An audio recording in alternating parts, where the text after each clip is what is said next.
ইবনে ইসহাক সম্পর্কে শুবা ইবনুল হাজ্জাজ মন্তব্য করেছেন আমিরুল মুমিনিন ফিল হাদিস। আমিরুল মুমিনিন এক এক সময় এক একজন, যেমন ইমাম বুখারীর সময় ইমাম বুখারী ছিলেন আমিরুল মুমিনিন ফিল হাদিস। কি বলছে ইমাম মুসলিম রহমতুল্লাহ আলাইহি ইমাম বুখারী কি বলছে? আমিরুল মুমিনিন ফিল হাদিস। আর ইবনে ইসহাককে বলছেন কে? শুবা ইবনুল হাজ্জাজ, বড় মুহাদ্দিস।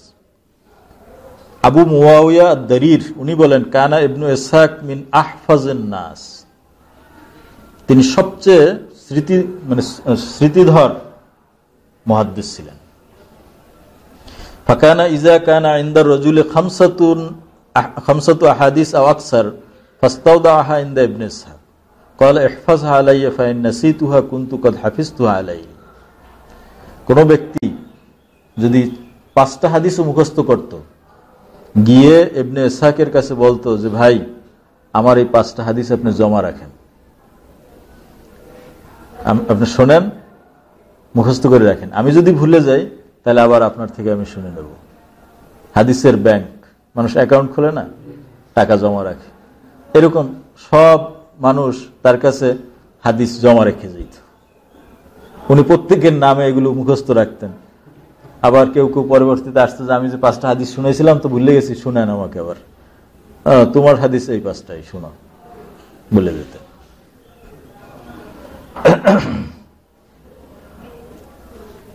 সুফিয়ান সাউরি বলেন জালাস্তু ইবনে ইসহাক মুনজু বিদ'আ ওয়া সাবঈনা সানা মা ইয়াত্তাহিমুহু আহাদুম মিন আহলিল মাদিনাতি ওয়া লা ইয়াকুলু ফিহি শাইআ। যে 70 বছরের উপরে আমি তার সাথে আছি, মানে তার সাথে আমার পরিচয়, এর ভিতরে মদিনায় কেউ তার সমালোচনা করছে বলে আমি জানি না। আলী ইবনু আব্দুল্লাহ বলেন নাজারতু ফি কুতুবে ইবনে ইসহাক ফামা ওয়াজাদতু আলাইহি ইল্লা ফি হাদিসাইন ওয়া ইয়ুমকিনু আন ইয়াকুনা সহিহাইন। যে ইবনে ইসহাকের সব হাদিস আমি দেখেছি, সে যত হাদিস লিখেছে এর ভিতরে 2টা হাদিস ছাড়া আর কোনো গায়রে সহিহ হাদিস পাই। এর পরেও ওনার উপরে বহু সমালোচনা আসছে, শুধু ইমাম মালিক রহমতুল্লাহ আলাইহির সমালোচনা না, যত মানুষ যত বিখ্যাত হয় তত সমালোচনা বাড়ে। ইবনে ইসহাকের ব্যাপারে মোটামুটি 8টা বড় মারাত্মক ধরনের সমালোচনা আসছে। 1 নম্বর সমালোচনা হলো ইত্তেহামুহু বিল কাদরিয়া, যে উনি কাদরিয়া গোষ্ঠীর অন্তর্গত ছিলেন, এই জাবরিয়া কাদরিয়া আছে না। দ্বিতীয় অভিযোগ তিনি শিয়া ছিলেন।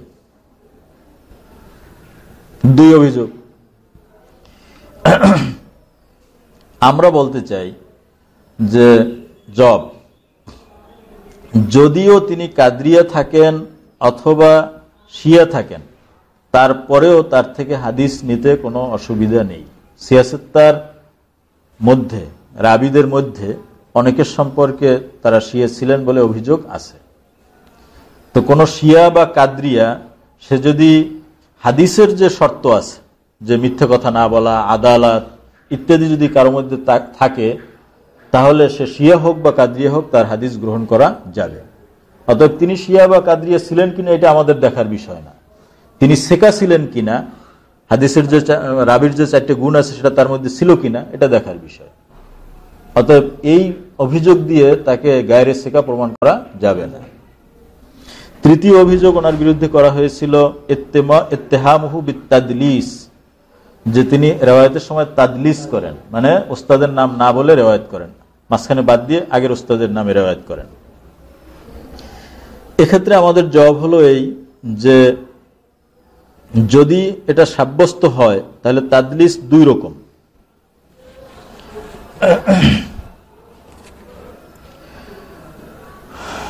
যদি তাদলিস তিনি এইভাবে করেন যে আমি শুনেছি লফজ ইস্তেমাল করেন, তাহলে এই তাদলিস গ্রহণযোগ্য। আর যেটা আনা আনা দিয়ে বর্ণনা করেন, এইটা গ্রহণযোগ্য না। যখন বলছেন যে সামিয়তু, তাহলে তো বুঝে গেল অবশ্যই সে শুনছেন। কিন্তু যদি বলে আন ফুলান, তাহলে সন্দেহ থেকে যায় যে তিনি শুনছেন কিনা। অর্থাৎ যে সমস্ত রাবি তাদলিস করেন তাদের আনা আনা গ্রহণযোগ্য না, তাদের কোনো রেওয়ায়াত গ্রহণ করতে হলে সামেতু বা সেমায়ের লফজ থাকতে হবে। অতএব এই সূত্রে আমরা তার হাদিস গ্রহণ করব, এটা কোনো কথা না। চতুর্থ ইশকাল তার বিরুদ্ধে করা হয়েছে ইত্তেহামুহু বিল কিযব, যে তিনি মিথ্যা বলছেন। এটা একটা ভিত্তিহীন অভিযোগ ছিল।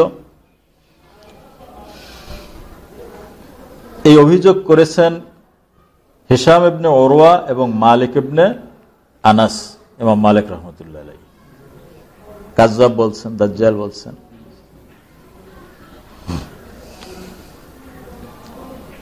এখন বিশ্লেষণ করি আমরা যে হিশাম ইবনে উরওয়া তাকে মিথ্যাবাদী বলছেন,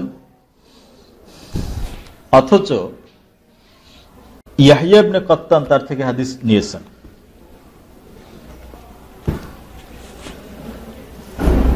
ফাসাবাবুহু আন্নাহু ক্বালা ইউহাদ্দিসু ইবনু ইসহাক আন ইমরাআতি ফাতিমা বিনতুল মুনজির। উনি মিথ্যাবাদী বলছে এই জন্য যে হিশামের স্ত্রী ফাতেমা ইবনে মুনজির বিনতে মুনজির তার থেকে ইবনে ইসহাক রিওয়ায়াত করছেন, অথচ তাকে তো দেখেন নাই। আমার স্ত্রীর থেকে উনি রিওয়ায়াত করতেছেন, আমার স্ত্রীর সাথে তো তার সাক্ষাৎ হয় নাই, তাহলে রিওয়ায়াত করলেন কেন? তাহলে কাজের জবাব আমরা দিয়েছি এই যে কোনো মহিলাকে না দেখে রিওয়ায়াত করা যায়, কারণ রুইয়াত শর্ত না। মহিলাদের সাথে লেখা এটা ওয়ারাইল হিজাব হইতে পারে, তারপরে বলতে পারবেন হাদ্দাসানা, পারবে না? যেমন আয়েশা সিদ্দিকা থেকে অনেক সাহাবী রিওয়ায়াত করছেন কি সামনাসামনি শুনছেন মিন ওয়ারাইল হিজাব, অতএব এটা কোনো অভিযোগ না। এবং সুফিয়ান সাউরি বলছেন যে ইবনে ইসহাক বলেন আন্নাহা হাদ্দাসাতহু ওয়া আন্নাহু দাখালা আলাইহা, যে ওই মহিলা ফাতেমা তিনি তাকে হাদিস শুনিয়েছেন এবং তিনি তার সাক্ষাতে গেছেন, অতএব এই ক্ষেত্রে তাকে মিথ্যাবাদী বলা যাবে না। আর ইমাম মালিক রাহমাতুল্লাহ আলাইহি যে বলছেন দাজ্জালুম মিনাদ দাজাজিলা ফালাম ইয়াকবালহুল উলামাউ মিনহুম, উলামায়ে কেরাম এই কথা ইমাম মালিকের কেউই গ্রহণ করেন নাই। কারণ তিনি বড় ইমাম হতে পারেন, কিন্তু আইনের পথেই চলবে। নিয়ম হলো কোনো রাবীকে জড়া করতে হলে, সমালোচনা করতে হলে, তাহলে এটা মুফাসসাল কারণ বলতে হবে। ওনাকে যে মিথ্যাবাদী বললেন, কেন বললেন, কারণ কি? কারণ না বলা পর্যন্ত আপনি যত বড় ইমাম হন আপনার কথা গ্রহণযোগ্য না। ইমাম মালিক রহমতুল্লাহ আলাইহি তাকে দাজ্জাল বলছেন, কাযযাব বলছেন, কিন্তু কারণ বলেন নাই, এজন্য কোনো আলেম তার এই কথা গ্রহণ করেন নাই। ওয়াকানা বাইনা মাজমুআতিন মিনাল উলামা কা ইবনে ইসহাক ওয়া ইবনে আবি যিব ওয়া ইবনে আল মাজশুন ওয়া নাফরাতুন মাল ইমাম মালিক। ইমাম মালিক রহমতুল্লাহ আলাইহির সাথে এরকম না, শুধু ইবনে ইসহাক না, ইবনে আবি যিব, ইবনে আল মাজশুন, এনাদের মধ্যে দ্বন্দ্ব ছিল, এটা ইতিহাসে আছে। অতএব কার মধ্যে এরকম দ্বন্দ্ব কলহ থাকলে একজন আর একজনের সমালোচনা গ্রহণযোগ্য হবে না, যেখানে অন্যান্যদের বহু তাওসিক আছে, তারা সেকা বলেছে। জারহে মুবহাম গ্রহণযোগ্য না, মুফাসসাল হতে হবে।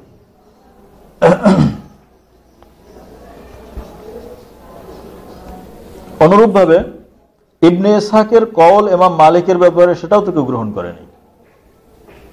ইবনে ইসহাক ইমাম মালিক সম্পর্কে বলছেন ইতুনি বিবাদি কুতুবিহি হাত্তা উবাইয়িনা উয়ুবাহু ওয়া আনা বায়াতিরা কুতুবিহি।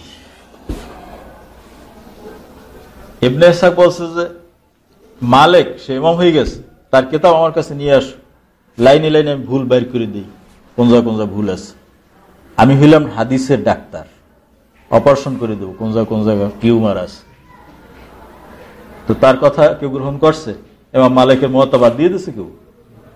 এবং ইবনে ইসহাকের কওলের কারণে বাদ দেয় নাই। ঠিক অনুরূপভাবে ইবনে ইসহাকের ব্যাপারে ইমাম মালিকের কওল কেউ গ্রহণ করে নাই। মুরব্বীরা ঝগড়া করছে, তাদের মধ্যে সীমিত, এটা গ্রহণযোগ্য হবে না। মা যদি বাপেরে গালি দেয়, ছেলেও কি গালি দেবে? কেন তোমার বাপে গালি দিয়েছে, আমিও দিব। এটা তাদের ব্যাপার, এটা মিথ্যা তহমত তারা দিচ্ছেন তাদের ইস্তেহাদে। এই সময় এত বড় ইমামদের সম্পর্কে এইটা বলা যাবে না যে দুনিয়াবি কোনো স্বার্থে বা হিংসা কলহের কারণে এটা বলছেন। মানে তাদের ইস্তেহাদ অনুযায়ী ভুল ছিল। শত্রুতাটাও তো ছিল দিনের জন্য তাদের, আল হুব্বু ফিল্লাহ ওয়াল বুগযু ফিল্লাহ এরকম ছিল, কিন্তু ভুল বোঝাবুঝি হইতেই পারে। তো যাই হোক,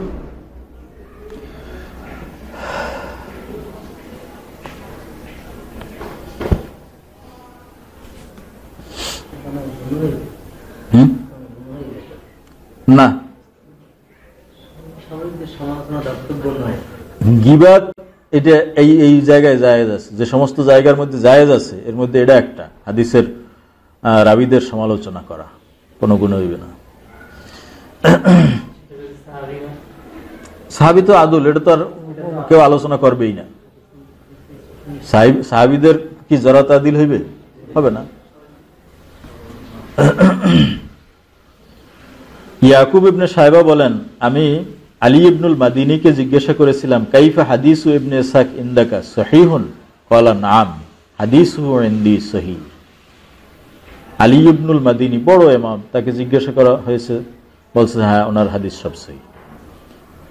তখন ইয়াকুব জিজ্ঞাসা করলেন, হাদিসুহু কালামু মালিক ফিহে, ইমাম মালিক যে তার সমালোচনা করছে। ক্বালা মালিক লাম ইউজালিসহু ওয়া লাম ইয়ারিফহু, মালিক তো তার সাথে কোনোদিন বসেই নাই, তাকে জানেই না। ওয়া আইয়ু শাইইন হাদাসা বিহি ইবনে ইসহাক বিল মদিনা, ইবনে ইসহাক মদিনায় কোন হাদিসটা রওয়ায়াত করছিলেন? তখন তো তিনি বড় মুহাদ্দিসই হন নাই, এর আগেই মদিনা থেকে বের হয়ে গেছেন। আর ইমাম মালিক রহমতুল্লাহ আলাইহি তো শুধু মদিনার হাদিসগুলো নিয়ে আসেন। অতএব এনাদের মুজালাসা নাই, একজন আরেকজনের পরিচিতি নেই, অতএব তার সম্পর্কে তার কথা গ্রহণযোগ্য না।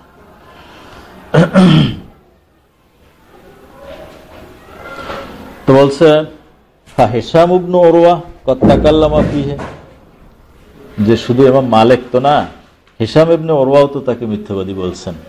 ইয়াকুব প্রশ্ন করলেন, আলী ইবনুল মাদিনী জবাব দিলেন,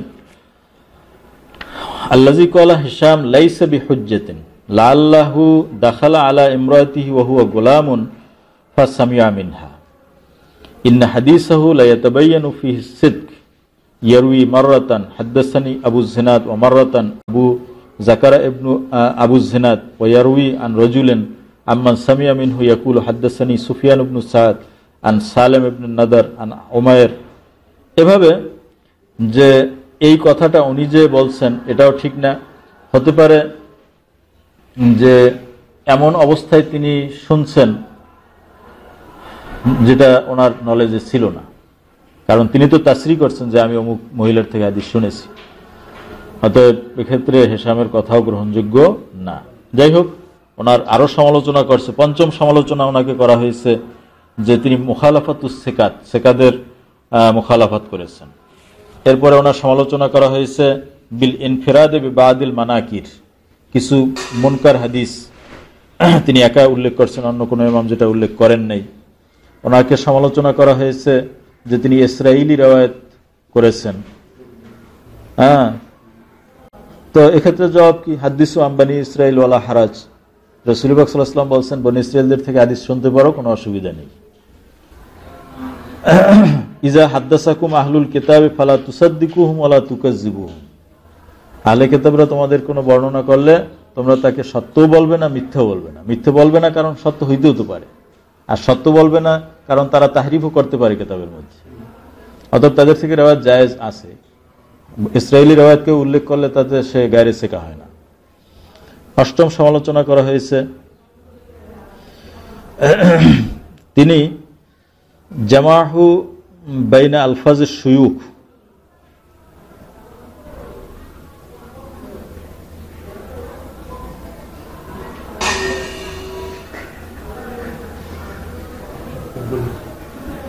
যে অনেক সময় তিনি তার শায়েখদের ব্যাপারে বিভিন্ন রকমের শব্দ বলছেন, তাতে মানুষের ওয়াহাম সৃষ্টি হয় ইত্যাদি। যাই হোক, এর প্রত্যেকটাই সমালোচনা দেওয়া হয়েছে। আফটার অল সে একজন গ্রহণযোগ্য, এই জন্য হাফেজ ইবনে হাজার আসকালানী রহমতুল্লাহ আলাইহি ফাথুল বারী 11 খণ্ড 163 পৃষ্ঠায় বলছেন, মা ইয়ানফারিদু বিহি ওয়া ইল্লাম ইয়াবলুগুস সহিহা ফাহুয়া ফি দারাজাতিল হাসান ইজা সাররাহা বিত তাহদিস। যে ইবনে ইসহাক কোন হাদিস যদি একা রওয়ায়াত করেন আর অন্য কোনো মুতাবা বা শাওয়াহিদ পাওয়া না যায়, তাহলেও এটা সহিহ না হলেও কমপক্ষে এটা হাসান হবে, আর যদি এর পক্ষে শাওয়াহিদ পাওয়া যায় তবে সহিহ হবে। এই ইমামুল মাগাজি বাগদাদে 151 হিজরিতে ইন্তেকাল করেছেন। আল্লাহ রাব্বুল আলামিন তাকে জান্নাতুল ফেরদাউস নসিব করুন।